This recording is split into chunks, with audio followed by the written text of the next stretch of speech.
दोस्तों, जब से यूक्रेन की लड़ाई शुरू हुई है तभी से लोगों ने ये कयास लगाने शुरू कर दिए थे कि अगर ये जंग ज्यादा देर चली तो हो सकता है कि हम अमेरिका और रूस के बीच एक सीधी जंग देख पाएं। लेकिन 6 महीने बाद भी अमेरिका सीधे तौर पर यूक्रेन में अपनी सेना उतारने के लिए तैयार नहीं है। लेकिन ऐसा क्यों?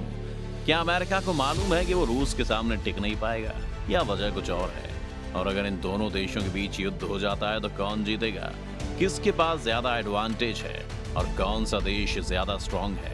आज इन्हीं सवालों का जवाब हम इस वीडियो में तलाशने वाले हैं, तो बने रहिएगा वीडियो के अंत तक हमारे साथ। लेकिन वीडियो शुरू होने से पहले अगर आप चैनल पर नए हैं या आपने अभी तक चैनल को सब्सक्राइब नहीं किया है तो चैनल को सब्सक्राइब करना और बेल आइकन दबाना ना भूलें। अगर आंकड़ों से दोनों देशों की तुलना की जाए तो इस वक्त दोनों के पास लगभग सिपाहियों की संख्या बराबर ही है।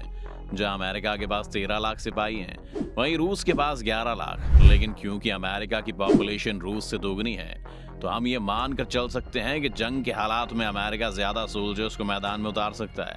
सिर्फ इतना ही नहीं, रूस की सेना के 30% सिपाही कंस्क्रिप्टेड हैं, यानी कि वो सोल्जर्स हैं जो अपनी मर्जी से सेना में नहीं आए, बल्कि इन्हें कंपलसरी मिलिट्री सर्विसेज देनी पड़ रही हैं, जो वहां पर 4 साल की होती हैं। 4 साल बाद इन सैनिकों के पास ये ऑप्शन होता है कि वो मिलिट्री छोड़ सकते हैं, और ज्यादातर रूसी सिपाही मिलिट्री छोड़ भी देते हैं, जबकि अमेरिका में ऐसा नहीं है। इसलिए अमेरिका को ये फायदा है कि उनके सिपाही ज्यादा एक्सपीरियंस्ड होंगे। अगर टैंक्स की बात करें तो जहां अमेरिका के पास 6,612 टैंक्स हैं, तो वहीं रूस के पास 12,000 से भी ज्यादा टैंक्स मौजूद हैं। इसके अलावा रॉकेट आर्टिलरी के मामले में भी रूस अमेरिका से कहीं आगे है। जहां अमेरिका के पास इस वक्त रॉकेट आर्टिलरी की संख्या 1366 है, तो वहीं रूस के लिए नंबर 4,359 है। हम जानते हैं कि रूस और अमेरिका के बीच की दूरी में आर्टिलरी एक बड़ा रोल प्ले करेगी, लेकिन अमेरिका इस मामले में बहुत पीछे दिखता है। रॉकेट आर्टिलरी के अलावा अगर अमेरिका की टोटल आर्टिलरी स्ट्रेंथ को भी हम मिला लें तो वो 4,243 है, जबकि रूस के पास 18,497 से ज्यादा की आर्टिलरी स्ट्रेंथ है। यहाँ पर अमेरिका कमजोर जरूर नजर आ रहा है, लेकिन इसे कॉम्पनसेट करने के लिए अमेरिका की एयरफोर्स पूरी तरह से तैयार है। जहाँ रूस के पास टोटल एयरक्राफ्ट की संख्या 5,552 है, वहीं अमेरिका के पास 12,930 टोटल एयरक्राफ्ट हैं, जिसमें 4,741 मिलिट्री हेलीकॉप्टर्स भी शामिल हैं। लेकिन रूस अमेरिका से फाइटर एयरक्राफ्ट की संख्या में काफी आगे है, क्योंकि रूस के पास 792 फाइटर एयरक्राफ्ट हैं, जबकि अमेरिका के पास 461। अटैक एयरक्राफ्ट की बात करें तो जहां अमेरिका के पास 566 अटैक एयरक्राफ्ट हैं, वहीं रूस के पास 880। तो ये देखना काफी दिलचस्प होगा कि इन दोनों एयरफोर्सेस के बीच किसका पलड़ा ज्यादा भारी रहेगा।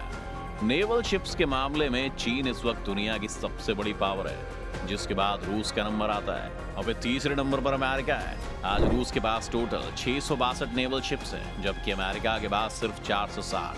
और अगर मान लीजिए कि चीन भी इस जंग में रूस के साथ कूद पड़ता है, तो चीन के 792 नेवल शिप्स के साथ रूस समुद्र में होने वाली जंग को पूरी तरह डोमिनेट कर सकता है।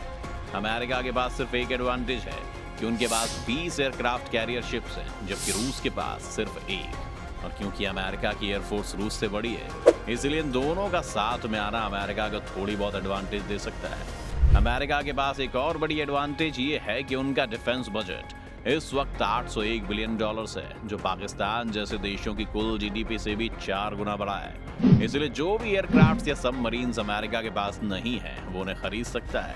लेकिन इस सब में कितना वक्त लगेगा ये कहना मुश्किल है। रूस के पास भी $275 बिलियन से ज्यादा का डिफेंस बजट है, और रूस ये कोशिश करेगा कि इस जंग को जल्दी खत्म किया जाए, ताकि अमेरिका के पास इतना टाइम ही ना हो कि वो नए हथियार ऑर्डर कर सके। अमेरिका को जो चीज इस जंग में बचा सकती है वो है उनकी इकोनॉमी। 2014 में क्रीमिया को कब्जे में करने के बाद रूस पर कई सारे सैंक्शंस लगा दिए गए थे, जिस वजह से उनकी इकोनॉमी की हालत बहुत नाजुक थी। इसके बाद यूक्रेन वॉर ने भी रूस की इकोनॉमी में एक डेंट तो लगाया ही, जिस वजह से बहुत सारे साइंटिस्ट और टैलेंटेड इंजीनियर्स रूस छोड़कर यूरोप या अमेरिका शिफ्ट हो गए।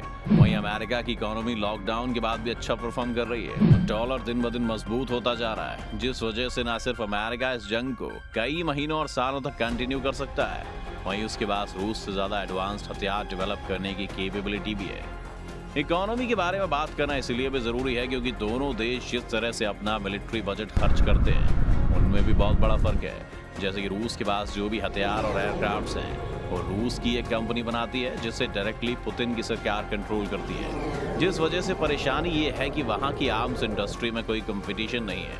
वहीं दूसरी ओर हम अमेरिका में देखें तो अमेरिकन मिलिट्री अपने हथियारों और एयरक्राफ्ट जैसी चीजों के लिए लॉकहीड मार्टिन और बाकी प्राइवेट कंपनीज पर निर्भर रहती है। उदाहरण के तौर पर अमेरिका एक कॉन्ट्रैक्ट निकालती है और उन्हें एक हेलीकॉप्टर चाहिए तो बहुत सारी प्राइवेट कंपनीज इस कॉन्ट्रैक्ट के लिए बोली लगाती हैं और अपना प्लान प्रपोज करती हैं। इस प्लान्स में से जो भी डिजाइन सबसे बेहतर होता है और जो भी कंपनी कम पैसों में से बना पाती है उसे कॉन्ट्रैक्ट मिल जाता है। जबकि रूस में क्योंकि ये कंपटीशन नहीं है इसलिए उनके पास कोई चॉइस नहीं रहती है और जो भी उनके इंजीनियर्स प्रपोज करते हैं उन्हें उसी से संतोष करना पड़ता है। पर हमसे भी तो जानते हैं कि अगर इन देशों के बीच जंग होती है तो सिर्फ ये दोनों देश नहीं लड़ेंगे, इनके साथ ही भी इसमें शामिल होंगे। वैसे तो अमेरिका के पास लगभग सभी मेजर यूरोपियन पावर्स का सपोर्ट है, लेकिन हम रूस और चीन के साथ को अनदेखा नहीं कर सकते।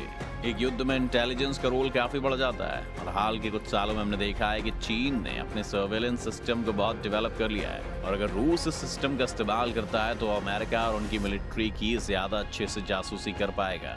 इस टेक्नोलॉजी के साथ साथ रूस के पास FSB, जिसे KGB बुलाया जाता था, ऐसी खतरनाक स्पाइंग एजेंसीज भी हैं जो इंटेलिजेंस के मामले में रूस को थोड़ा सा एज देती हैं। वैसे तो बात शायद कभी न्यूक्लियर वॉरफेयर तक ना जाए, पर अगर टेंशन बढ़ती है तो न्यूक्लियर कैपेबिलिटीज के मामले में जहां अमेरिका के पास 40,000 न्यूक्लियर वॉरहेड्स हैं तो वहीं रूस के पास 6,490 है। पर इस छोटे से नंबर को देखकर धोखा मत खाइएगा, क्योंकि जंग जीतने के लिए रूस को अपने सारे न्यूक्लियर बॉम्ब्स इस्तेमाल करने की जरूरत नहीं है और ऊपर से रूस के पास दुनिया का सबसे खतरनाक हथियार जार बॉम्ब भी है, जिसे मॉडर्न जमाने का ब्रह्मास्त्र कहा जाता है, क्योंकि इसका एक ब्लास्ट 50 मेगाटन के TNT ब्लास्ट के बराबर है और अमेरिका के पास अभी तक इसका कोई जवाब नहीं है। तो अगर इन्हें कंपेयर किया जाए तो अमेरिका के पास ज्यादा सोल्जर्स और एडवांस टेक्नोलॉजी और ज्यादा बड़ा बजट है, लेकिन वहीं रूस के पास ज्यादा नेवल पावर, बेहतर इंटेलिजेंस और ज्यादा खतरनाक न्यूक्लियर कैपेबिलिटीज हैं। इन दोनों के बीच जंग का फैसला इस बात से होगा कि इनमें से कौन से फैक्टर्स उस जंग में ज्यादा इंपॉर्टेंट होंगे। पर फिर भी आपको क्या लगता है, अगर इन दोनों देशों के बीच जंग होती है तो कौन सा देश जीतेगा? हमें कमेंट सेक्शन में जरूर बताएं। उम्मीद है वीडियो देखकर आपको काफी कुछ जानने को मिला होगा। अगर आपको वीडियो पसंद आई तो वीडियो को लाइक करें और अगर आप चैनल पर नए हैं या आपने अभी तक चैनल को सब्सक्राइब नहीं किया है तो चैनल को सब्सक्राइब करना और बेल आइकन दबाना ना भूलें।